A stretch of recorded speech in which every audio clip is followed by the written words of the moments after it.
الشیطان الرجیم بسم اللہ الرحمن الرحیم وبہ نستعین وهو خیر المعین وصلی اللہ علی سیدنا محمد وآلہ الطاہرین۔ اللہم صلی علی محمد وآل محمد۔ سیاست امیر المومنین از نہج البلاغہ موضوع آپ کی خدمت میں پیش کیا جا رہا تھا۔ جنگ جمل کے موضوع کے اوپر ہماری گفتگو پہنچی تھی کہ امام علی علیہ السلام کے دور میں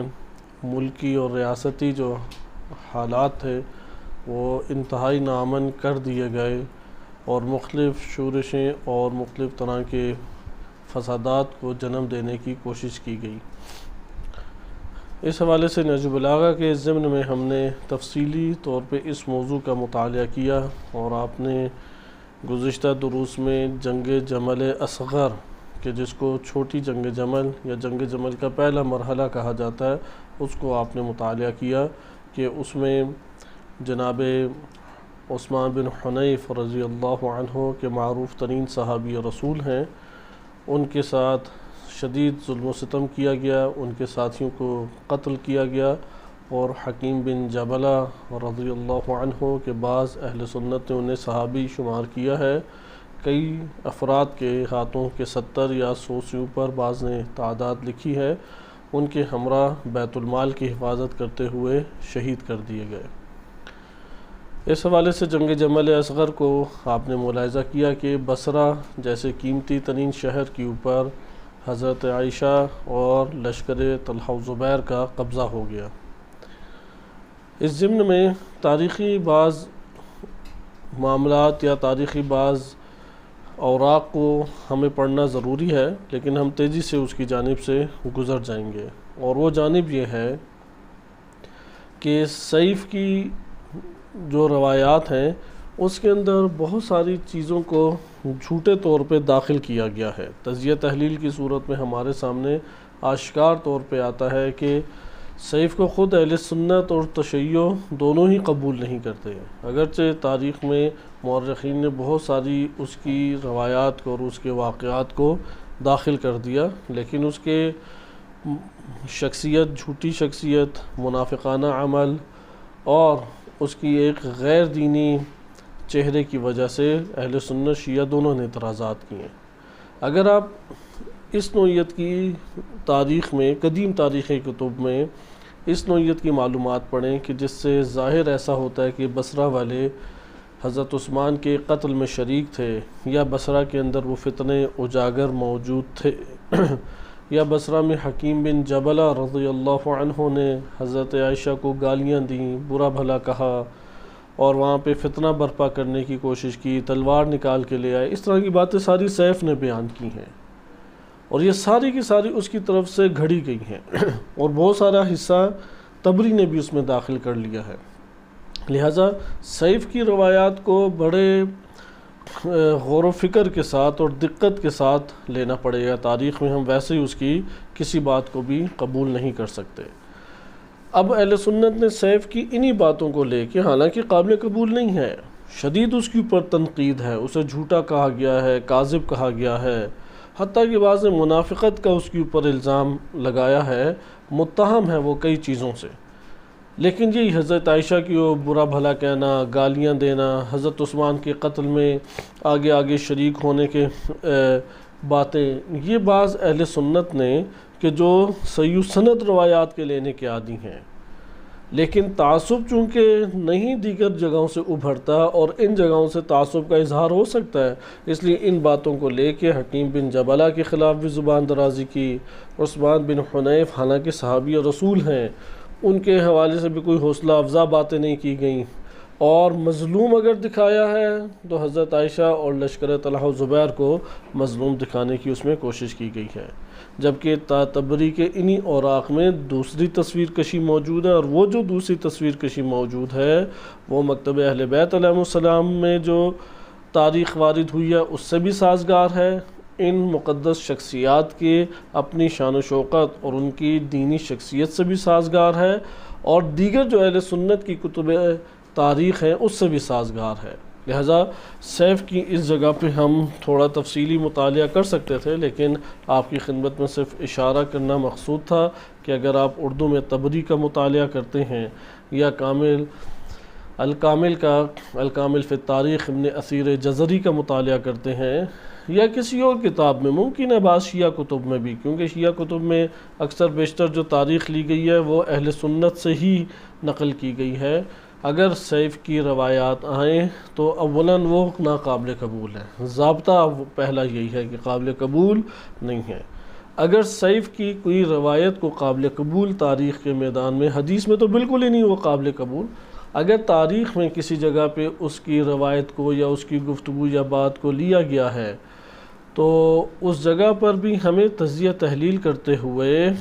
دیگر جگہوں سے شواہد لانے پڑیں گے، یہاں تک کہ ہمیں یقین ہو جائے کہ سیف کی یہ بات وہ من گھڑت یا اختراع کردہ نہیں ہے، گھڑی گئی نہیں ہے۔ جنگ جمل کی اطلاع امیر المومنین علیہ السلام کو ملی اور امام علیہ السلام انتہائی رنجیدہ تھے، یعنی جنگ جمل کا جو پہلا مرحلہ ہوا، جنگ جمل آپ جانتے ہیں کہ دو حصوں میں لڑی گئی، ایک کو جنگ جمل صغیر یا اصغر کہا جاتا ہے اور دوسری اصل جنگ جمل شمار کی جاتی ہے، جسے آپ جنگ جمل اس کے مقابلے میں جنگ جمل کبیر بھی کہہ سکتے ہیں، کیونکہ جو جنگ جمل اصغر تھی اس میں امام علی علیہ السلام بنفس نفیس شریک نہیں ہوئے بلکہ دوران سفر تھے۔ امام علیہ السلام ابھی سفر میں ہی تھے کہ امام علیہ السلام کو اطلاع ملی کہ حکیم بن جبلہ شہید کر دیے گئے ہیں اور ان کے ساتھ جو پاکیزہ ترین اصحاب ہیں وہ شہید کیے گئے ہیں اور بصرہ کے اوپر قبضہ کر لیا گیا ہے۔ امام علیہ السلام کا آخر دم تک جنگ کا کوئی ارادہ نہیں تھا، لیکن جب حکیم بن جبلہ کی امام علیہ السلام نے خبر ملی اور اہل بصرہ کے عابد ترین حضرات ان کے ساتھ تھے، جیسے الغارات کتاب میں اس حوالے سے بعض چیزیں وارد ہوئی ہیں اور بعض ہماری دیگر احادیث کی کتب میں وارد ہوئی ہیں، ان میں سے حکیم بن جبلہ کے ساتھ اہل بصرہ کے جو 70 افراد شہید ہوئے انہیں اصحاب سفینات کہا جاتا ہے، چونکہ وہ عبادت اس قدر کثیر کیا کرتے تھے کہ ان کے ماتھوں کے اوپر بڑے بڑے سجدوں کے نشان تھے۔ آپ یہ بات جانتے ہیں کہ حضرت عثمان کے دور میں چونکہ کرپٹ حکمران وہ بنیادی سبب تھے تمام فتنوں کی، اور حضرت عثمان ان کرپٹ حکمرانوں کو، خائن حکمرانوں کو نہیں ہٹا سکے، جس کی بنیاد پہ لوگ جذباتی انداز میں باہر آ گئے اور پھر ایک فتنہ برپا ہوا، یہاں تک کہ خلیفہ مسلمین اس دور کے وہ قتل کر دیے گئے۔ لہٰذا امام علی علیہ السلام نے جب زمام حکومت کو سنبھالا تو امیر المومنین علیہ السلام نے عادل ترین و صالح ترین افراد کے سپرد یہ منصب کیے، کسی ایک فرد کو بھی رشتہ داری یا قبائلیت کی بنیاد کے اوپر یہ منصب عطا نہیں کیے۔ لہذا بصرہ، چونکہ بصرہ اس وقت ایک مرکزی شہر کی حیثیت رکھتا تھا کہ جس کے اطراف میں آج کل کے دور کا علاقہ اگر شمار کریں تو 2-3 ممالک آ جاتے ہیں، اتنا بڑا بصرہ کے ارد گرد علاقہ شمار ہوتا تھا، خود چھوٹا سا شہر ہے لیکن ایران کو بصرہ کے ذریعے سے کنٹرول کیا جاتا تھا، اور ایران کے اطراف بھی، حتیٰ کہ عراق کے بہت سارے حصے وہ بصرہ کے ذریعے سے کنٹرول کیے جاتے تھے۔ بصرہ مرکزی شہر کی حیثیت رکھتا تھا۔ بالفاظ دیگر اگر بصرہ کے اوپر قبضہ ہو جائے، آپ سمجھ سکتے ہیں کہ ایران کے علاقے بآسانی آپ کے ہاتھ میں آتے چلے جائیں گے۔ اس لیے اس وقت کے دور میں امام علی علیہ السلام کا جب یہ ملک اور ریاست تھی، اس ریاست اور ملک میں جو اساسی ترین شہر ہیں یا مرکزی ترین شہر ہیں اس کا جاننا ہمارے لیے ضروری ہے۔ اس میں اولین درجے کے اوپر کوفہ اور بصرہ ہے، شام ہے، مصر ہے اور مکہ مدینہ بحرین یمن، یہ 7-8 شہر اساسی ترین شہر ہیں۔ بصرہ میں امام علی علیہ السلام نے بیت المال کو، کیونکہ ایران کا سارا بیت المال بصرہ پہلے منتقل ہوتا تھا، بصرہ کے بعد پھر امام علیہ السلام کے حکم کے مطابق یا کوفہ لایا جائے گا یا تقسیم کر دیا جائے گا، اس لیے بصرہ ایک بیت المال کے اعتبار سے بھی اہم جگہ تھی، اور حضرت عائشہ کے لشکر نے جس کو ٹارگٹ کیا وہ یہی بصرہ کا علاقہ تھا کہ اس کے جب ارد گرد پہنچ گئے تو حضرت عثمان بن حنیف رضی اللہ عنہ وہ اپنا لشکر لے کے دفاع کے لیے شہر سے باہر آئے۔ شدید ترین جنگ ہوئی، جیسے کہ آپ گزشتہ درس میں پڑھ چکے ہیں، اور اس کے بعد ایک درمیان میں معاہدہ مختصر ہوا اور اس کا فائدہ اٹھا کے اندر شورش کو برپا کیا گیا اور بیت المال کے اوپر رات کے ٹائم دھاوا بولا گیا۔ تو اس وقت پھر حکیم بن جبلہ العبدی 70 اشخاص کے ساتھ، جن کو اصحاب سفینات کہا جاتا ہے، سفینہ کہتے ہیں کہ اونٹ کے جو بیٹھ کے اس کے گھٹنوں کے اوپر بڑے سے گٹھے سے پڑ جاتے ہیں، اسے سفیناتن کہا جاتا ہے۔ اصحاب السفینات یعنی وہ جو اس قدر کثیر انہوں نے عبادتیں کی کہ ان کے ماتھوں پہ اونٹ کے گٹھوں جیسے نشان بن گئے تھے موٹے موٹے۔ ان کے قبضے میں امام علی علیہ السلام نے ان عادل اور امین لوگوں کے ہاتھوں میں بیت المال سپرد کیا۔ اب جب حضرت طلحہ اور زبیر کا لشکر حملہ آور ہوا تو انہوں نے پوری حفاظت کی، لہذا امانت داری کا پورا ثبوت دیا، لیکن اس کے نتیجے میں انہیں برے طریقے سے شہید کیا گیا۔ اور اس کی جب اطلاع ملی امام علی علیہ السلام کو تو امیر المومنین علیہ السلام بہت رنجیدہ ہوئے اور ایک نو عزم کیا کہ اب وہاں جا کے ان کے قصاص کو لیا جائے گا، کیونکہ بلا وجہ بے گناہ قتل کر دیے گئے، نہ کوئی عدالت میں فیصلہ ہوا، نہ حاکم وقت یعنی خلیفۃ المسلمین یا قاضی القضات کی طرف سے کوئی ایسا حکم جاری ہوا، لیکن ایک لشکر کشی کر کے ان کو شہید کر دیا گیا۔ آئیں اب ہم اس کے بعد اگلا مرحلہ دیکھتے ہیں کہ امام علیہ السلام بصرہ کی طرف جب پہنچے تو چند روز ربضہ میں قیام کیا، اور ربضہ میں ہی امام کو حقیقت میں یہ خبر ملی تھی کہ یہ اہل بصرہ کے اوپر حملہ کر کے قبضہ کر لیا گیا ہے۔ امام علیہ السلام وہاں پہ مسلسل کوفہ کے لوگوں کو اپنی طرف جذب کر رہے تھے، یعنی کوفہ کے لوگوں کو ملانا چاہ رہے تھے۔ امام علی علیہ السلام کے دور میں یہ بات جاننے کی ضرورت ہے کہ فوج بنتی کیسے تھی۔ آج کے دور میں تو سلیکشن ہوتی ہے اور پھر اس کے بعد چھوانی بنتی ہے، چھوانی اس دور میں بھی ہوا کرتی تھی، لیکن سلیکشن کا کیا طریقہ کار تھا، کس طرح سے جنگ لڑی جاتی تھی؟ گزشتہ دروس میں اس کی طرف بھی اشارہ ہوا ہے کہ قبائل کو در حقیقت ساتھ میں لایا جاتا تھا، اور قبائل والے اپنے جوانوں کو ایک لشکر کی صورت میں دیتے تھے اور اس کا ہیڈ بھی دیتے تھے۔ پھر جب وہ ضم ہوتا تھا سرکاری فوج کے ساتھ تو وہاں پہ پھر جو پوری کی پوری فوج کا کمانڈر ہے اس کے فرمان کے مطابق اس کا تعین کیا جاتا تھا۔ عموماً قبائل اور قبائل کی فوج کے اوپر جو سردار بنایا گیا، سپہ سالار بنایا گیا، اسے ہٹایا نہیں جاتا تھا۔ اس کو ہٹایا جانا ایک تو سخت کام بھی تھا سیاسی اعتبار سے،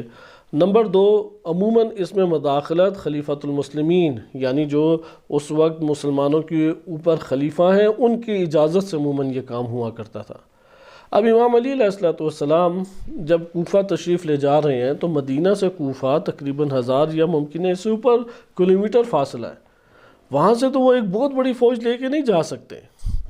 لہٰذا حضرت عائشہ تو ایک لشکر لے کے پہنچ گئی، بصرہ کے اوپر قبضہ بھی کر لیا، اور ادھر سے اس کی بیک اپ کے اوپر شام اور شام کے باغی حضرات موجود ہیں،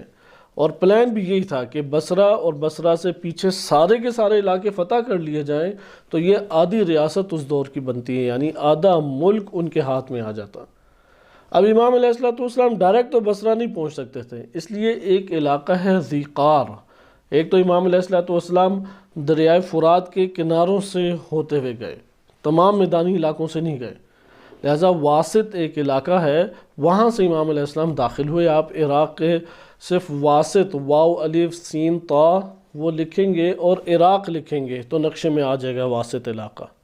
وہاں سے گزرتے ہوئے ذیقار کوفہ اور بصرہ کے درمیان ایک جگہ ہے، کوفہ اور بصرہ کے درمیان ایک علاقہ ہے ذیقار۔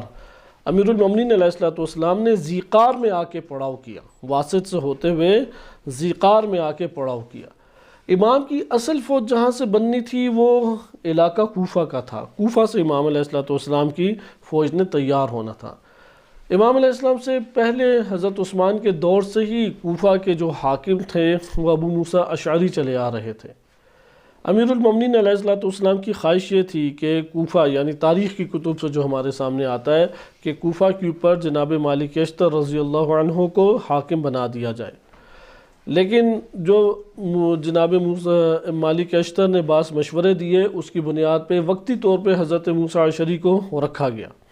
امام علی علیہ السلام نے پھر انہیں برطرف نہیں کیا۔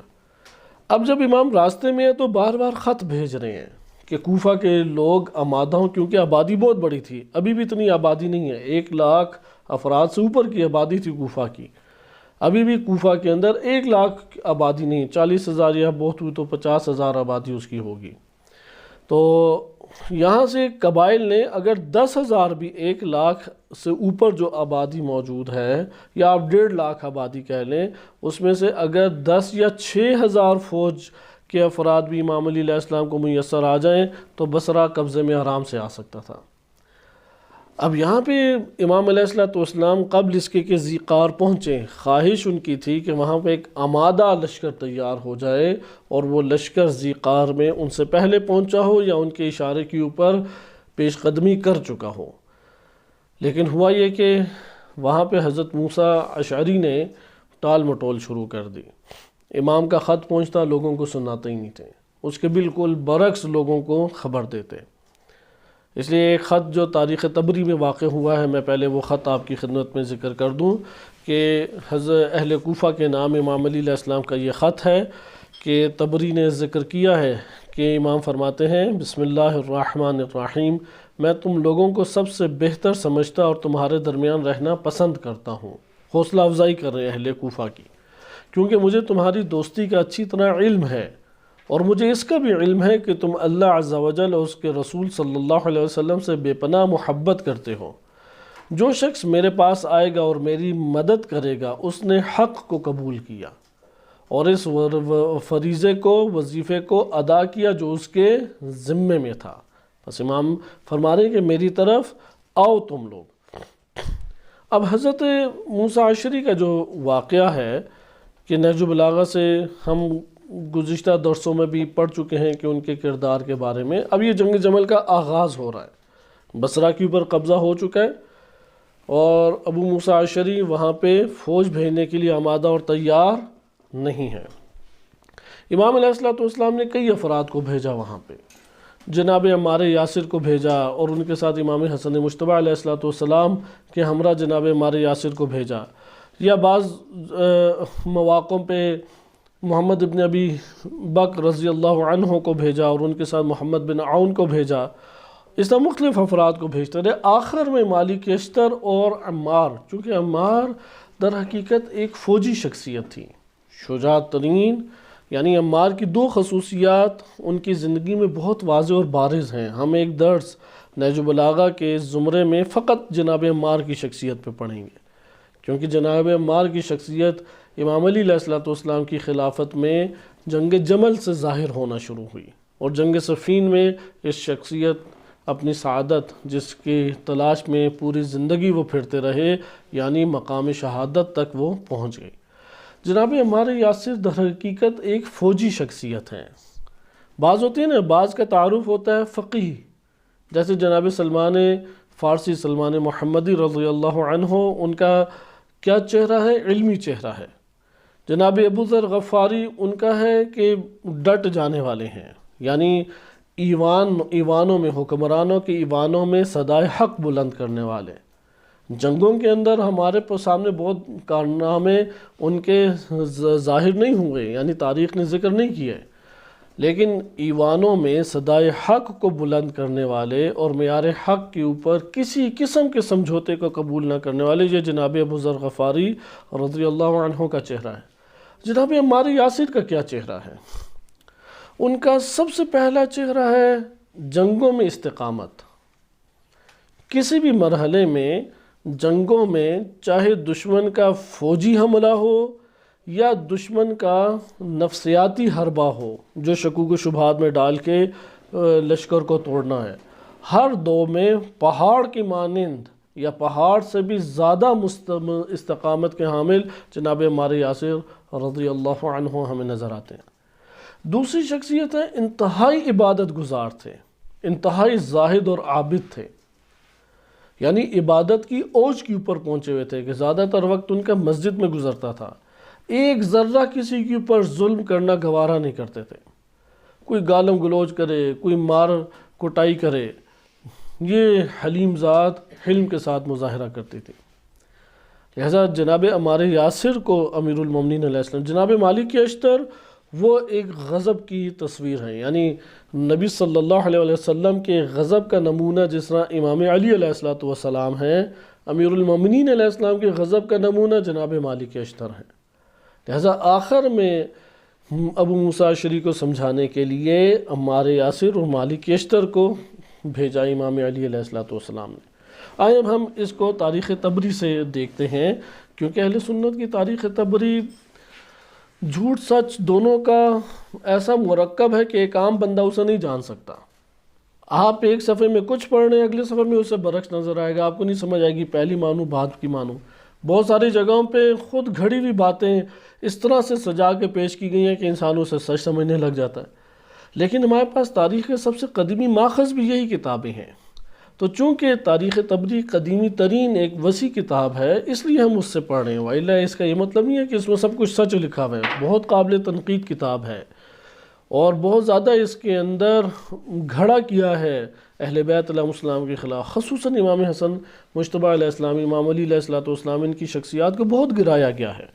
تو اس کے حصے آپ کی خدمت میں وہ پڑھے جا رہے ہیں کہ جس سے ہم صحیح تجزیہ تحلیل کر سکتے ہیں، اور مکتب اہل بیت علیہ السلام کی کتابوں میں آنے والی تاریخ بھی اس سے سازگار ہے۔ اچھا، حضرت ابو موسیٰ اشعری کے بارے میں اردو میں یہ جو جلد ہے، جلد نمبر 3 حصہ دوم بنتا ہے، اس میں ذکر کیا گیا ہے کہ امام علی علیہ السلام نے محمد بن ابی بکر اور محمد بن عون کو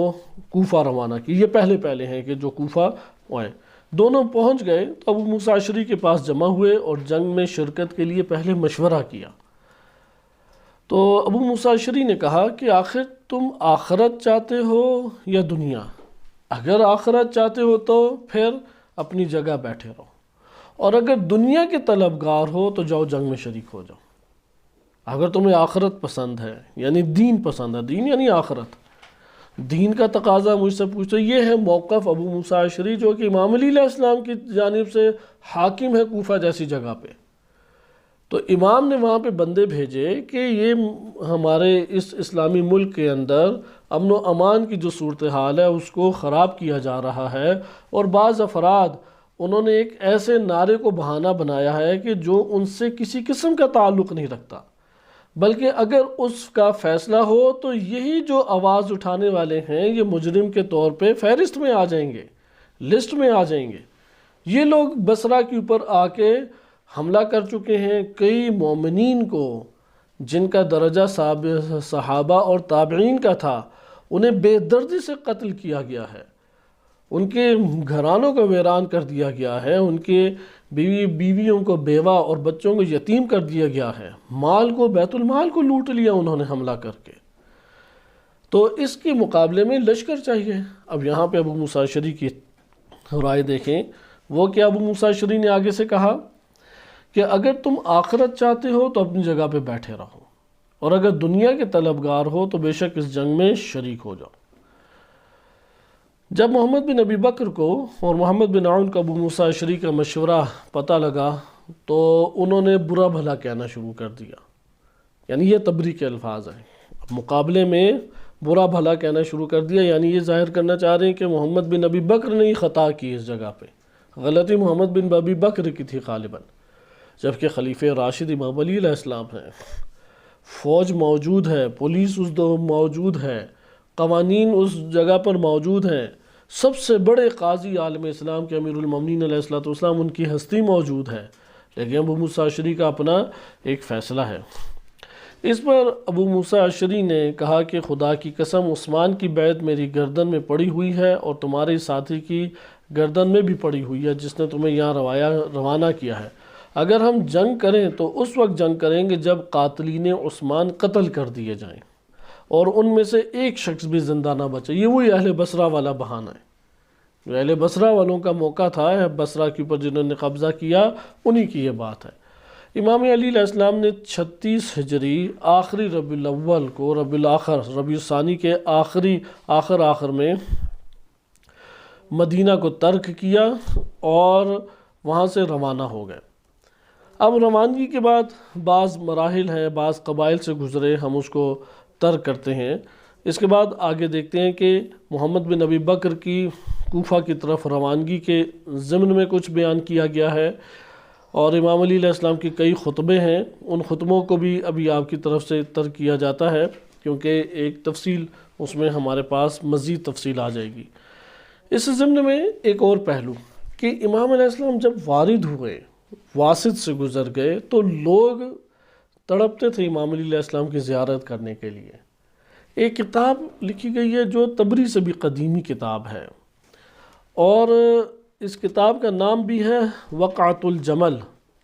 اس کے میں کچھ حصے آج آپ کی خدمت میں بیان کرتا ہوں۔ یہ دلچسپ ہے کتاب، اس سے آپ کو لشکر امیر المومنین علیہ السلام کی اہمیت پتہ لگ جائے گی۔ وقعۃ الجمل ہے، کتاب کے مؤلف ہیں محمد بن زکریہ بن دینار البصری، 298 ہجری کے ہیں، 298 ہجری سے ان کا تعلق ہے۔ یہ کتاب تازہ چھپی ہے، پہلے نہیں چھپی جاتی تھی، یعنی چند سال ہوئے ہیں، اور قدیمی ترین کتاب ہے، کیونکہ 298 ہجری یہ 3 صدی ہجری بنتی ہے، جبکہ طبری 4 صدی ہجری کے ہیں۔ اس 3 صدی ہجری میں وہ نقشہ کھینچا گیا ہے کہ امام علی علیہ السلام کا لشکر کیسے وارد ہوا، یعنی جب بصرہ کی طرف گئے اور پیش قدمی کی علاقوں سے گزرے تو کس طریقے سے حلیہ کیسا تھا، اس لشکر کی ہیبت کیسی تھی، لوگوں نے کیسے لباس پہنا ہوا تھا، کون کون سی شخصیات تھیں، تو اس کا تذکرہ یہاں پہ ذکر کیا گیا ہے۔ میں آپ کی خدمت میں تیزی سے اس حصے کو پڑھ دیتا ہوں تاکہ ہمیں اس کی وجہ سے یہ بھی پتہ لگے گا کہ امام کا لشکر میں کون سی شخصیات ہیں اور اس کی شان و شوکت کیا ہے، اور کس دبدباؤ کے ساتھ، رعب اور دبدبے کے ساتھ وہ لشکر آگے بڑھ رہا تھا۔ اس کے بعد انشاءاللہ تعالی اگلے درس میں ہم خود جنگ جمل کو ملاحظہ کریں گے کہ جنگ جمل میں آغاز کس طریقے سے ہوا اور اس کے بارے میں کیا کتابوں کے اندر وارد ہوا ہے۔ بیان کیا گیا ہے اس میں کہ اب سند میں آپ کی خدمت میں زیادہ نہیں پڑھتا کہ معان بن عیسیٰ بن معان العبدی وہ کہتے ہیں کہ میرے والد نے ذکر کیا ہے کہ ہمارے جو بزرگان تھے بنی عبدالقیس بنی عبدالقیس کا جو قبیلہ ہے، اس کے جو بوڑھے مرد اور خواتین تھیں، ان بوڑھوں نے یہ بات ذکر کی ہے کہ ہمیں یاد ہے کہ امام علی علیہ السلام کا لشکر ہمارے علاقے سے گزرا تھا جب یہ جنگ جمل ہوئی تھی۔ تو امام علی علیہ السلام اب ایک ایک کر کے افراد کا وہ بیان کر رہے ہیں، اس سے آپ کو افراد کا حلیہ مبارک بھی پتہ لگے گا اور ان کا قد کاٹ بھی پتہ لگے گا کہ کون سی شخصیات اس کے اندر موجود تھی۔ بالفاظ دیگر ہم کہہ سکتے ہیں حضرت عائشہ کے لشکر نے جس لشکر امیر المومنین علیہ السلام سے جنگ کی وہ اصحاب بدر و احد اور خندق تھے، یعنی حضرت عائشہ نے بدر، احد اور خندق کے اصحاب کہ جن کی شان و شوکت اور جن کی عظمت تمام مسلمانوں کے نزدیک، اہل سنت شیعہ دونوں کے نزدیک بالاتر ہے، ان سے گویا کہ جنگ کی ہے۔ صرف ایک امام علی علیہ السلام واحد شخصیت نہیں ہے کہ جو عظمت کے حامل ہیں، وہ تو ہیں معیار ایمان و نفاق، ان کی عظمت اور فضیلت تو آشکار ہے، لیکن جتنے صالحین تھے، جتنے پاکیزہ ترین نفوس تھے اس دور میں اس سرزمین کے اوپر، وہ سارے کے سارے امیر المومنین علیہ السلام کے ہمراہ تھے، اور جتنے عثمانی اور اموی تھے، جتنے سازشی تھے، ساز باز کرنے والے تھے، وہ حضرت عائشہ کی پناہ لیے ہوئے تھے، ان کے پیچھے پشت پناہ بنے ہوئے تھے۔ آئے اب ہم آغاز کرتے ہیں اور ایک ایک کر کے تیزی سے ان میں سے افراد کو انشاءاللہ تعالی مطالعہ کرتے ہیں، اس سے آپ کو ان شخصیات کا علم ہوگا۔ ذکر کرتے ہیں یہ کہ علی ابن ابی طالب علیہ السلام جب بصرہ میں تشریف لائے تو دخل من زاویہ کی طرف سے، زاویہ ایک دجلہ کے قریب بصرہ اور واسط کے درمیان کا ایک علاقہ ہے۔ آپ الزاویہ العراق لکھیں تو نقشہ میں آپ کے پاس گوگل میں آپ کے پاس آ جائے گا، یہ علاقہ یہ دجلہ کے قریب ہے اور بصرہ اور واسط کے درمیان ہے۔ تو واسط جب وہ اس زاویہ علاقے میں داخل ہوئے تو بتانے والے کہتے ہیں کہ ہم جلسنا علی سطوح لنا، ہم اپنے گھروں کی چھتوں کے اوپر بیٹھے ہوئے تھے، وفی طرقنا، اور اپنے بعض راستوں میں کھڑے تھے۔ ننظر الیہم، ہم نے اس لشکر کی طرف دیکھا، فمر راکب علی فرس اشہب، تو ایک گھوڑ سوار گزرا ہمارے پاس۔ اب گھوڑ سواروں کی آپ صفات دیکھتے رہیں، کیونکہ قدیمی ترین کتاب ہے، یہ باتیں تاریخ طبری میں موجود نہیں ہیں، یہ والے حلیہ مبارک اور کسی کتاب میں بھی نہیں ہے، نہ شیعہ کتاب میں نہ اہل سنت کتاب میں ہے، اس لیے اسے غور سے اس میں دیکھیں گے شخصیات اور ان کا حلیہ مبارک کیسا تھا۔ فمر راکب علی فرس اشہب، اشہب کہتے ہیں ایسا گھوڑا کہ جو دو رنگ رکھتا ہے اور سفید رنگ پہ کالا رنگ غالب آ رہا ہوتا ہے، اسے کہتے ہیں، اس رنگ کو کہتے ہیں اشہب، یعنی ایک بڑا خوبصورت تیز ترار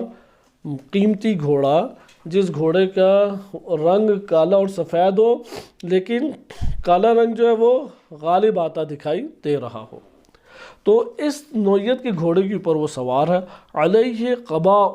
اس کے اوپر ایک قبا تھی، قبا کہتے ہیں ایک چادر کو، آج کل کے علماء مثلا یہ ہے اسے کہتے ہیں قبا کی صورت جسے اوڑھا ہوا ہے، لیکن اس دور میں یہ چھوٹی ہوتی تھی۔ آپ اس کو کہہ سکتے ہیں کہ خیبر پختونخوا میں عموماً رائج ایک چادر ہے جو وہاں پہ لوگ پہنتے ہیں اپنی کمر کے اوپر، یہ قبا اصل ہوتی تھی، جو نبی صلی اللہ علیہ وسلم کے دور میں بھی رائج تھی اور بعد کے ادوار میں بھی رائج رہی۔ اس دور کا جو باعزت طبقہ تھا، شریف طبقہ جسے کہتے ہیں، باعزت طبقہ تھا، وہ اس قبا کو پہنا کرتا تھا۔ علیہ قبا ابیض مسقول، وہ جو قبا کا رنگ تھا سفید تھا اور بڑا خوبصورت سفید، یعنی جس طرح استری کی ہوا پلین صاف ستھرا لباس، اس طرح سے سفید اس کے اوپر وہ کپڑا تھا۔ وَقَلَنْسُوَ بَيْضَا مَسْقُولَا، اسی طرح سفید انہوں نے ٹوپی پہنی ہوئی تھی اور وہ بھی صاف ستھری رنگ کے ساتھ تھی، وہ گندی مندی یا کوئی اور رنگ کی آمیزش اس طرح نہیں تھی، صاف ستھری چمکتی دمکتی ایک ٹوپی تھی۔ وَعَمَامَ بَيْضَا، اور اس ٹوپی کے اوپر عمامہ انہوں نے سفید رنگ کا اوڑھا ہوا تھا۔ قَدْ صَدَلَهَا مِن بَيْنِ يَدَيْهِ وَمِن خَلْفِهِ، جس کا ایک تحت الحنک، آپ نے دیکھا ہوگا کہ عمامہ پہنتے ہیں تو ایک پٹا سا چھوڑ دیتے ہیں جو اس سائڈ، تو سنت یہ ہے کہ اس کو تحت الحنک کہتے ہیں، یہ جو پٹا سا چھوڑتے ہیں سامنے اور پیچھے چھوڑنا سنت رسول ہے، ائمہ علیہ السلام بھی اسی طریقے سے اس کو باندھا کرتے تھے، آج کے دور میں یہ رائج نہیں ہے۔ ہمارے یہاں علماء نماز پڑھتے ہوئے امامے سے وہ تحت الحنک تھوڑا سا نکال لیتے ہیں، لیکن اہل سنت میں جیسے بعض تبلیغی جماعت والے آپ نے دیکھا ہوگا کہ وہ امامہ پہنتے ہیں ٹوپی کے اوپر ہی اور وہ نکال لیتے ہیں ایک پٹا سا، سامنے رکھتے ہیں یا پیچھے، تو یہ سنت رسول و سنت ائمہ علیہم السلام ہے۔ تو انہوں نے بھی، یہ جو شخصیت تھی اس نے بھی اس طرح ٹوپی پہ سفید امامہ باندھا ہوا تھا اور ایک پٹا سا سامنے تھا اور ایک پیچھے کی طرف، یعنی تحت الحنک پیچھے کی طرف تھا۔ متقلداً سیفاً، سیف انہوں نے لٹکائی ہوئی تھی، صحیح ہے، گردن کے اوپر چیز کو لٹکانے کو کہتے ہیں تقلید، قلادہ اسی سے، قلادہ ہار کو کہتے ہیں عربی میں، اسی قلادہ سے تقلید آیا ہوا ہے کہ جس کو آپ اپنے گردن میں جس طرح سے ہار پہنا ہوتا ہے اس طرح اپنے گردن کے گرد اسے باندھ لیں۔ تو متقلداً سیفاً، گردن کے پاس سے انہوں نے تلوار کو نکالا ہوا تھا، باندھی ہوئی تھی۔ متنکباً قوساً، پیچھے کی جانب ان کے کمان تھی، تیر کی بڑی سی کمان ہوتا وہ پیچھے انہوں نے ڈالی ہوئی تھی۔ فی الف من الناس، تو 1000 لوگوں میں وہ ایک نمایاں دکھائی دے رہے تھے۔ علیہم السکینہ والوقار، یہ جتنے بھی لشکر 1000 یا اس سے زائد کا تھا، اس کے اوپر ایک پرسکون وقار، عزت اور شرف ان کے اوپر طاری تھا۔ فقلنا، ہم نے کہا من ھذا، یہ راستوں میں اور چھتوں پہ پہنچے ہوئے تھے تو کہا ان لوگوں میں یہ شخص کون ہے، یہ بندہ جو ہمیں وہ نمایاں نظر آ رہا ہے۔ فقیلا، تو کہنے والوں نے کہا کہ ابو ایوب الانصاری، یہ جناب ابو ایوب انصاری ہیں، صاحب منزل رسول اللہ صلی اللہ علیہ وآلہ، یہ ابو ایوب انصاری وہی شخصیت ہیں کہ نبی صلی اللہ علیہ وسلم ان کے گھر میں رکے تھے، ان کے گھر میں ٹھہرے تھے جب ہجرت کی تھی مدینہ میں، تو نبی صلی اللہ علیہ وسلم کو ہر کوئی مہمان رکھنا چاہتا تھا، تو رسول اللہ نے فرمایا میری اونٹنی جہاں بیٹھے گی، تو ابو ایوب انصاری کے گھر میں وہ اونٹنی بیٹھی، تو یہ ابو ایوب انصاری رضی اللہ عنہ ہیں۔ ابو ایوب انصاری کو ہم تفصیلی پڑھ سکتے ہیں، امام علی علیہ السلام کے ساتھ تمام جنگوں میں رہے، بڑے ان کے عزیز ترین صحابہ میں رہے ہیں اور شیعوں میں بہت قابل قدر شخصیت ہے ابو ایوب انصاری۔ یہ توجہ رہے، یہ کتاب شیعہ کتاب نہیں ہے، اہل سنت ہی کی ہے، اہل سنت محدثین نے اسے نقل کی ہے، لیکن قدیمی کتاب ہے یہ اصل میں ایک ہوتا ہے مخطوطات اور ایک ہے کتاب۔ مخطوطات وہ قلمی نسخے ہیں جو قدیم لائبریریوں میں پڑے ہوئے ہیں۔ وہ قدیم قلمی نسخے جو ہاتھوں سے لکھے گئے ہیں وہ پڑھنا آسان نہیں ہوتا۔ پھر پرانے دور میں چونکہ نسخہ برداری کی جاتی تھی، پروف ریڈنگ کی غلطیاں بھی زیادہ ہوتی تھیں اور تحریف کے چانسز بھی زیادہ ہوتے تھے، لکھنے والے نے اضافہ کر دیا ہو۔ اس لیے مخطوطات یعنی وہ قلمی نسخے جو قدیم لائبریریوں میں مسلمانوں کے موجود ہیں، ان کو پھر تحقیق کے ساتھ آج کے دور میں کتابی صورت دی جاتی ہے۔ مسلمانوں کے قدیم ترین یعنی ہزار سال پرانی کتابیں، قلمی نسخے، وہ افریقہ، عرب، ایران، ہند، ان جگہوں کے اوپر موجود ہیں۔ یعنی آپ یہ کہہ سکتے ہیں کہ جو انگریزوں کے قلمی نسخے ہیں اس کا تقریباً 60 یا 65% حصہ وہ کتابی صورت میں آ چکا ہے، اور مسلمانوں کا جو حصہ ہے وہ بہت زیادہ ہو تو 15% ہے، یعنی 85% حصہ مسلمانوں کا بھی وہ قدیم لائبریریوں میں قلمی نسخوں کی صورت میں اس طرح سے پڑھا ہوا ہے کہ کوئی اسے پڑھ نہیں سکتا۔ یہ کتاب وقعۃ الجمل 298 ہجری کی، یہ در حقیقت اسی طرح ایک قلمی نسخہ تھا جس کو تحقیقات کر کے پھر کتابی صورت میں ڈھال کے بیان کیا گیا، اور بڑی پیاری اس کے ضمن میں تحقیق کی گئی ہے، بہت خوبصورت۔ بہرحال یہ پہلی شخصیت ہوگی۔ ابو ایوب انصاری کا تعارف کسی اور مرحلے میں کرائیں گے، ٹائم ہمارے پاس آج کم ہے۔ خواہش یہ تھی کہ ان شخصیات میں سے بعض شخصیات کا تفصیلی تعارف کرایا جائے، لیکن انشاءاللہ تعالی اگلے درس میں دیکھیں گے۔ دوسری شخصیت، ثم مر فارس آخر، پھر ایک اور دوسرا گھوڑ سوار گزرا، علی فرس اشقر، یہ جو دوسرا گھوڑ سوار تھا یہ جس گھوڑے کے اوپر تھا اس کی صفت انہوں نے ذکر کی ہے کہ وہ اشقر ہے۔ اشقر کا جہاں تک تعلق ہے کہ اشقر کس گھوڑے کو کہتے ہیں، اشقر اس گھوڑے کو کہتے ہیں جو شدید کا سرخ رنگ کا ہو، گاڑے سرخ رنگ کا جو گھوڑا ہوتا ہے اسے کیا کہتے ہیں؟ اشقر۔ آپ اگر گوگل امیجز کے اوپر لکھیں فرسن اشقر الف شین قاف نقطہ والی راہ تو وہ گھوڑے لال طرح کے آپ کے سامنے آ جائیں گے۔ بہرحال اب یہ جو دوسرا گھوڑ سوار ہے انہوں نے دیکھا انہی میں ایک اور ہے، گھوڑا بھی نمایاں ہے، لال سرخ گھوڑا ہے، علیہ عمامۃ صفراء، لیکن زرد رنگ کا عمامہ پہنا ہوا ہے، زرد رنگ کا۔ ہمارے پاس جو روایات وارد ہوئی ہیں اس کے مطابق 3 قسم کے عمامے اہل بیت علیہ السلام پہنتے تھے، کالا، سفید اور زرد، جسے آج آپ گاڑا پیلا بھی کہہ سکتے ہیں۔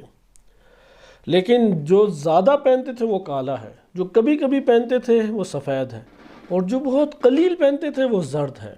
سبز نہیں پہنتے تھے، یہ سبز بعد میں رائج ہو گیا، سبز گنبد کی وجہ سے رائج ہو گیا، ورنہ سبز سادات کا رنگ نہیں ہے۔ سادات کا اصل رنگ تھا سیاہ،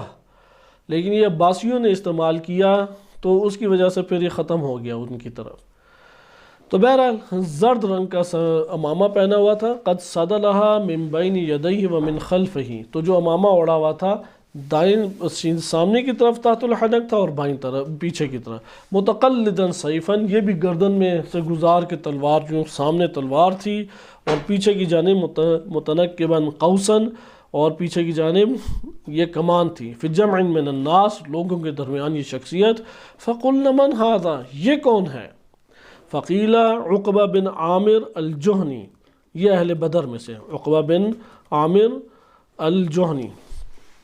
ان کا مختصر سا تعارف کرا دیں کیونکہ عموماً ہمارے ہاں ابو ایوب انصاری کو لوگ جانتے ہیں، لیکن عقبہ بن عامر سے بالکل ہی واقفیت نہیں ہے۔ عقبہ بن عامر الجہنی ابو حماد ان کی کنیت ہے، اور نبی صلی اللہ علیہ وسلم کے خاص صحابی رہے ہیں اور بڑے جلیل القدر صحابی رہے ہیں، بدر میں انہوں نے شرکت کی تھی،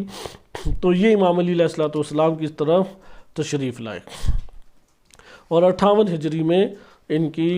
شہادت ہے۔ بہرحال عقبہ بن عامر الجہنی ہیں، یہ اہل بدر میں سے تھے۔ 2 شخصیات ہو گئیں۔ نمبر 3، پھر ایک اور انہوں نے گھوڑ سوار دیکھا، یہ گھوڑے فرس ادہم، فرس ادہم کے اوپر شدید ترین جو سیاہ رنگ کا گھوڑا ہوتا ہے اسے کہتے ہیں ادہم۔ 3 صفات تو آ گئی، ایک ہو گیا اشہب جو کالا سفید ہو، کالا غالب ہو، دوسرا ہو گیا اشقر، اشقر کہتے ہیں شدید سرخ رنگ کا گھوڑا، اور تیسرا ہو گیا ادہم شدید ترین سیاہ کالے رنگ کا گھوڑا، وعلیہ قباء ابیض، سفید قبا پہنی ہوئی تھی، وعمامہ سودا، کالے رنگ کا امامہ پہنا ہوا تھا، قد صدلا من بین یدیہ ومن خلفہ، اس کے تحت الحنک سامنے اور پیچھے نکالا ہوا تھا، لوگوں کے جم غفیر سے یہ شخصیت گھوڑ سوار گزر رہے ہیں۔ ہم نے کہا یہ کون ہے؟ من ھذا؟ قال ابو الہیثم ابن الطیحان، یہ صحابی بزرگ ابو الہیثم ابن الطیحان ہیں، یہ بھی بدری ہیں۔ اب یہ وہ شخصیت ہیں کہ امام علی علیہ السلام شہادت سے پہلے بڑا امام علی علیہ السلام نے ایک دن گریہ کیا، اور گریہ کرتے ہوئے بعض شخصیات کا نام لیا کہ این عمار، عمار کہاں؟ این العمار، عمار کدھر ہیں؟ این ذو الطیحان، انہی کا نام لیا کہ یہ کہاں پہ چلے گئے، یہ سارے شہید ہو گئے تھے۔ تو آپ نے تیسری شخصیت دیکھی، یہ بھی بدر کے ہیں، اس لیے بعض اہل سنت نے یہ بات لکھی، بلکہ بعض جگہوں پہ کہتے بھی ہیں حضرت عائشہ نے جنگ کن لوگوں سے کی؟ جنگ بدر کے صحابہ سے۔ جنگ بدر کا بہت بڑا درجہ موجود ہے، شیعوں میں بھی اہل سنت میں بھی 313 افراد تھے، 313 کا عدد امام زمان علیہ السلام کے لیے۔ ان بزرگ ترین شخصیات کو دیکھ کے پتہ لگتا ہے کہ بھائی جنگ کس سے کر رہے ہو۔ لہٰذا ابو الہیثم ابن طیحان یہ شخصیت تھیں کہ چوتھی شخصیت دیکھیں، ثم مر بن فارس آخر، پھر چوتھا شخص آیا علی فرس نشقر، یہ بھی شدید لال گھوڑے کے اوپر سوار تھا، علیہ درع، انہوں نے زرہ بھی پہنی ہوئی تھی، فوق ثیاب، کپڑوں کے اوپر ہی زرہ پہنی ہوئی تھی، متقلدا سیفا، تلوار لٹکائی ہوئی تھی، متنکبا قوسا، اور اپنی کمان کو پیچھے رکھا ہوا تھا، علیہ عمامہ سودا، اور یہ امامہ جو ہے وہ کالے رنگ کا پہنا ہوا تھا، اور تحت الحنک آگے اور پیچھے تھا، وقد ظفر لحیتہ، داڑھی بھی ان کی ماشاءاللہ لمبی تھی، اور جم غفیر سے لوگوں کے گزر رہے تھے۔ تو ہم نے کہا من ھذا، یہ کون ہے؟ کہا گیا کہ خزیمہ بن ثابت الانصاری ہیں، امام علی علیہ السلام کے بڑے شیدائی اور بڑے بزرگ صحابی ہیں، امیر المومنین علیہ السلام کے خاص اصحاب میں شمار ہوتے ہیں، اور نبی صلی اللہ علیہ وسلم نے ان کی ایک شہادت کو 2 شہادتیں کہا تھا۔ آپ نے یہ واقعہ سنا ہوگا، اہل سنت میں بھی اکابر صحابہ میں سے ان کا شمار ہوتا ہے، خزیمہ بن ثابت الانصاری ذو الشہادتین، کہ نبی صلی اللہ علیہ وسلم نے ان کی گواہی کو 2 مردوں کی گواہی شمار کیا تھا۔ یہ حذیفہ امام علی علیہ السلام کے ساتھ ہیں، اور انہوں نے بھی بدر میں شرکت کی تھی، امام علی علیہ السلام کے ساتھ جنگ جمل میں شریک ہوئے، لیکن شہید کہاں ہوئے؟ یعنی یہ شخصیات شہید ہو گئی، امام علی علیہ السلام کا ساتھ دیتے ہوئے شہید ہو گئی، یہ جنگ صفین میں امام کا ساتھ دیتے ہوئے شہید ہو گئی۔ لہٰذا یہ آگے امام کے دیکھیں لشکر کے سپاہی کس درجے کے اور کس عظمت کے حامل ہیں۔ ثم مر بنا فارسان آخران، پھر دیکھا 2 گھوڑ سوار گزر رہے ہیں، قد تظاہر بین درعین، دونوں کے اوپر جو ہے نا وہ 2 قسم کی ذرائیں چڑھی ہوئی تھیں، ان میں سے یہ ظاہر تھے، کل واحد منہما قد تقلدا سیفا، دونوں نے تلواروں کو لٹکایا ہوا تھا، وتنکبا قوسا، اور کمان کو پیچھے لگایا ہوا تھا، اور لوگوں کے درمیان سے گزر رہے تھے۔ ہم نے کہا یہ کون ہے؟ تو کہا گیا یہ خلاد اور خلدہ، یہ 2 افراد ہیں، دونوں انصاری ہیں، یہ 2 صحابی نبی صلی اللہ علیہ وسلم کے بھی ہیں، خلاد اور خلدہ، یہ ان کے نام لیے گئے۔ بہرحال ہم آگے چلتے ہیں، بقیہ کا تعارف دیکھیں۔ ثم مر بنا فارس آخر، پھر ایک اور گھوڑ سوار گزرا، اور وہ بھی شدید گہرے رنگ والے لال رنگ کے گھوڑے کے اوپر سوار تھا، تخطى رجلاه فی الارض، زمین پہ اتنا لمبا تھا کہ پاؤں گھسٹتے ہوئے جا رہے تھے، گھوڑے پہ سوار ہوا، قد ماشاءاللہ اتنا لمبا، ایک گویا کہ پہاڑ نما جس طرح ہوتا ہے پہاڑ کا ٹیلہ، اس طرح کا ایک شخص گھوڑے کے اوپر گویا کہ سوار ہے، تلوار گردن پہ لٹکائی ہوئی اور پیچھے کمان ہے، وَبِيَدِهِ لَوَاءٌ، جھنڈا اس کے ہاتھ میں تھا، وَهُوَ يَنْشَدُ الشِّعْرَ، لوگوں کے درمیان سے گزرتے ہوئے اونچی اونچی آواز میں وہ شعر پڑھ رہا تھا۔ ہم نے کہا یہ کون ہے؟ کہا کہ قیس بن سعد بن عبادہ الانصاری، یہ قیس ہیں، قیس کا تذکرہ پہلے بھی ہو چکا ہے۔ مالک اشتر کی خصوصیات کی اگر کوئی شخصیت امام حسن مجتبیٰ علیہ السلام و امام علی علیہ السلام کے اصحاب میں پائی جاتی تھی وہ قیس ہی تھے۔ قیس انتہائی شجاع انسان اور انتہائی سیاست میں زیرک اور دانا اور انتہائی مہمان نواز تھے، یعنی عرب دنیا میں 3 افراد کی جود و سخا معروف تھیں۔ ان 3 میں سے ایک جناب زینب کبریٰ سلام اللہ علیہ کے شوہر نامدار جناب عبداللہ بن جعفر تھے، دوسرے ان کی شخصیت تھی۔ یعنی قیس سے جو کچھ مانگتے تھے وہ اسی ٹائم دے دیتے تھے، ان کے ہاتھ میں پرچم تھا۔ یہ پہلی شخصیت ہیں کہ جن کو امیر المومنین علیہ السلام نے مصر سونپا تھا، اور پھر سازشیں کی گئیں، امام علی علیہ السلام کو مجبوراً انہیں ہٹانا پڑا، تو یہ رنجیدہ اور غمگین ہو کے مدینہ چلے گئے، مکہ چلے گئے۔ امام علیہ السلام پھر منا کے انہیں واپس لائے اور پھر کسی اور جگہ کے اوپر انہیں مشغول کیا۔ اور یہ واحد شخصیت ہے قیس بن سعد بن عبادہ کہ امام حسن مجتبیٰ علیہ السلام کے صلح میں بڑے سے بڑے اصحاب ان کے قدم لرز گئے، لیکن قیس نہ کسی لالچ میں دشمن کے آئے اور نہ کسی شبہ کا کبھی شکار ہوئے، اور استقامت کے ساتھ امام حسن مجتبیٰ علیہ السلام کے ساتھ کھڑے رہے۔ بہرحال یہ قیس کی شخصیت تھی۔ اس کے بعد مر بنا فارس آخر، یہ بڑے عجیب شخصیت ہیں۔ ایک اور گھوڑ سوار ہمارے پاس سے گزرا، آدم شدید الادمہ، انتہائی سیاہ رنگ تھا اس کا، انتہائی سیاہ رنگ، یرتعش علی سرجہ، گھوڑے کی جو لگام پکڑی تھی وہ یوں ہل رہی تھی، یعنی انتہائی بڑھاپے میں پہنچی ہوئی شخصیت ہے۔ یہ میدان جنگ کے ہیرو امام علی علیہ السلام کے بڑھاپے میں پہنچ گئے ہیں،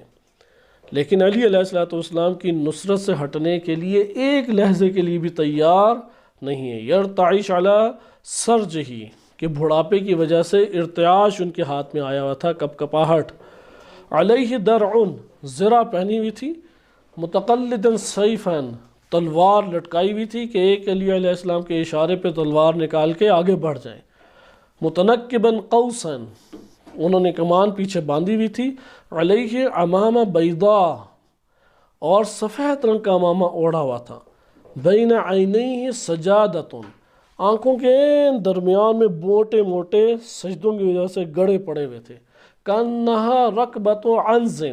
گویا کہ بکری کے گھٹنوں کے اوپر جو موٹے موٹے کالے سے گڑے بن جاتے ہیں اس کی مانند۔ فقلنا من ھذا، کون ہے یہ؟ فقیل عمار بن یاسر،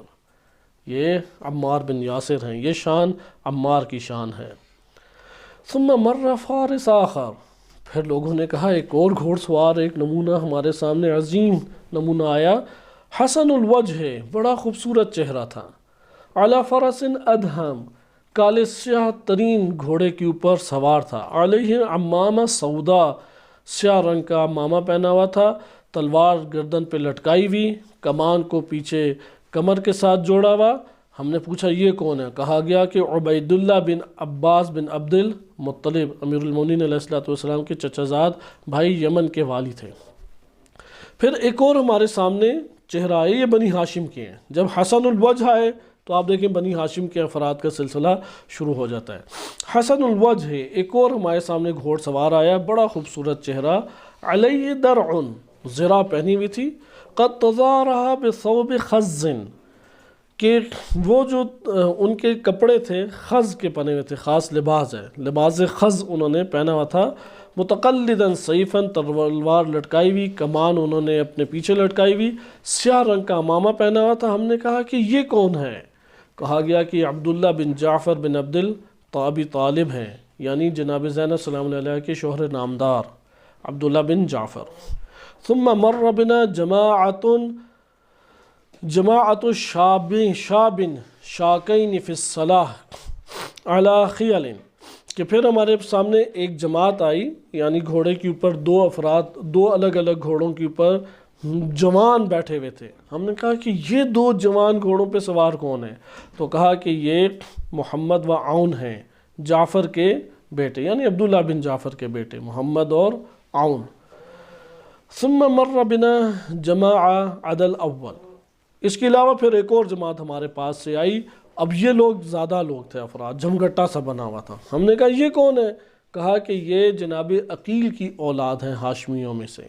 اور ان کے ساتھ ان کے موالی غلام وغیرہ ہیں، یعنی بھرپور امام علی علیہ السلام کا انہوں نے ساتھ دیا۔ پھر ہم نے دیکھا کہ ایک اور شخصیت کو سامنے آتے ہوئے کہ بڑی خوبصورت اس کا چہرہ تھا، امامہ کالا تھا، تلوار اس نے اپنی گردن پہ لٹکائی ہوئی، کمان باندھی ہوئی تھی، ہاتھ میں سفید رنگ کا جھنڈا تھا۔ ہم نے کہا یہ کون ہے؟ کہا گیا عبداللہ بن عباس بن عبد المطلب، یہ نبی صلی اللہ علیہ وسلم کا جھنڈا ہے۔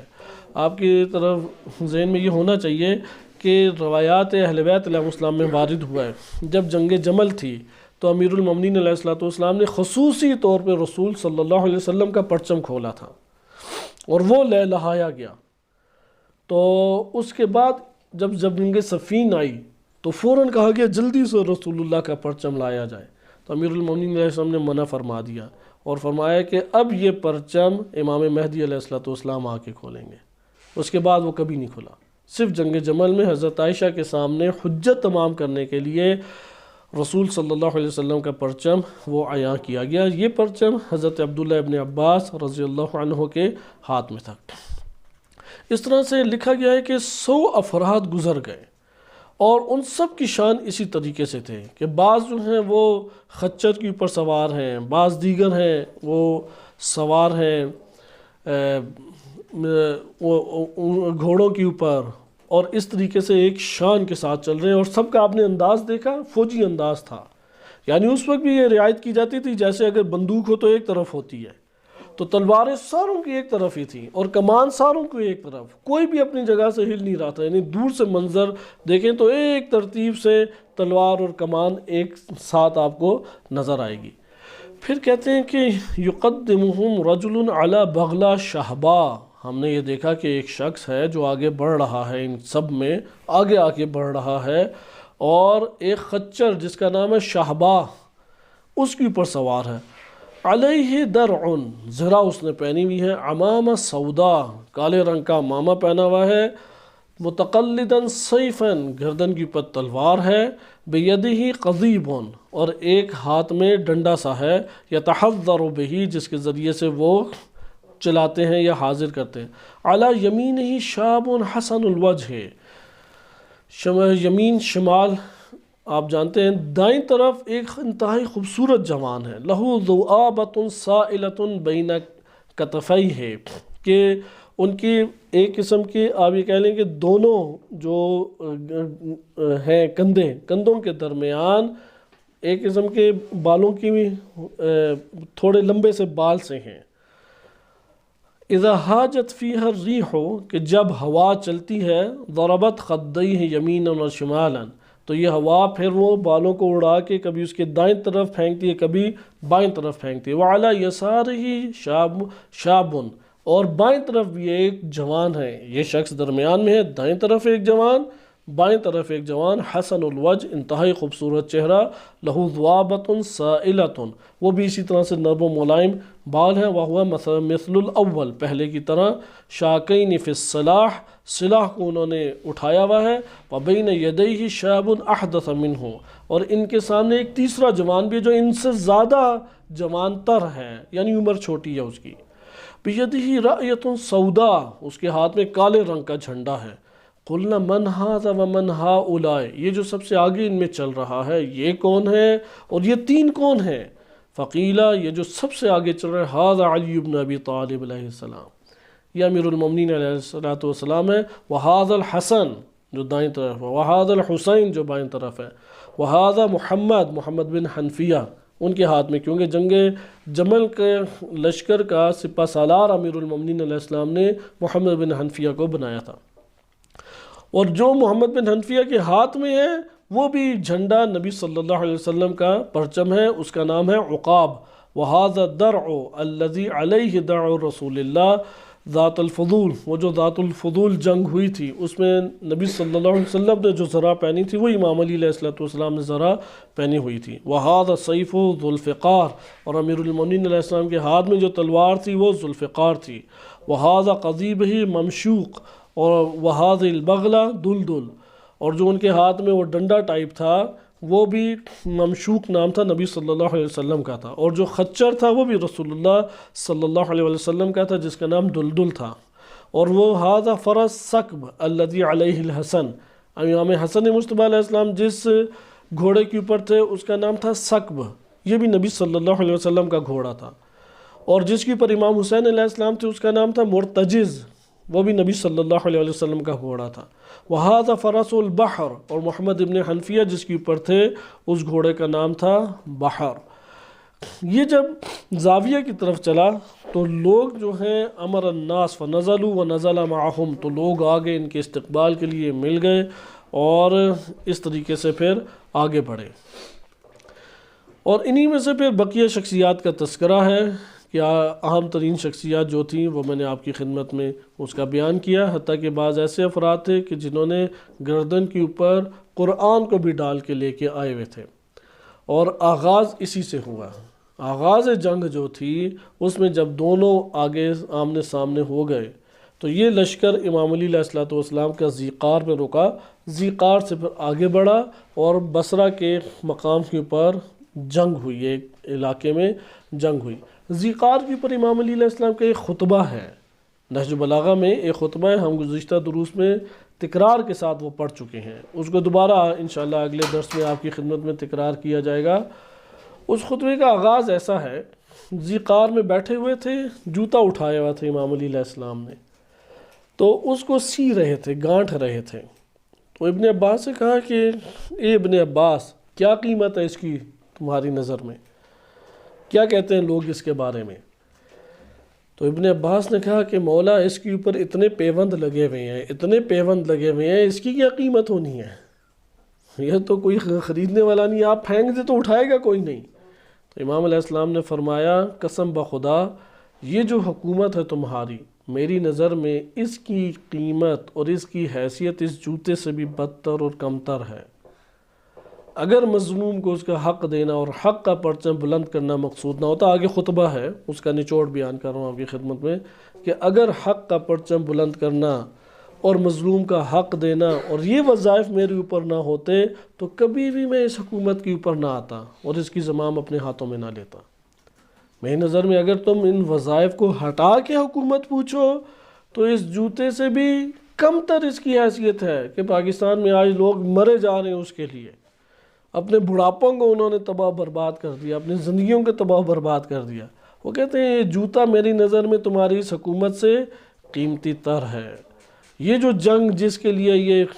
ایک ریاست کی ہوس جو اٹھی ہے اور سارے ہی اس ریاست اور اقتدار کو لینے کے لیے نکل پڑے ہیں، اس کی میری نظر میں کوئی قیمت اور اہمیت نہیں تھی، لیکن ایک الہی وظیفے کو امام علی علیہ السلام انجام دینا چاہتے ہیں کہ جو ان کے کندھوں کے اوپر عائد ہوتا ہے۔ یہ بہرحال قافلہ پہنچا اور جنگ جمل کا آغاز پھر آگے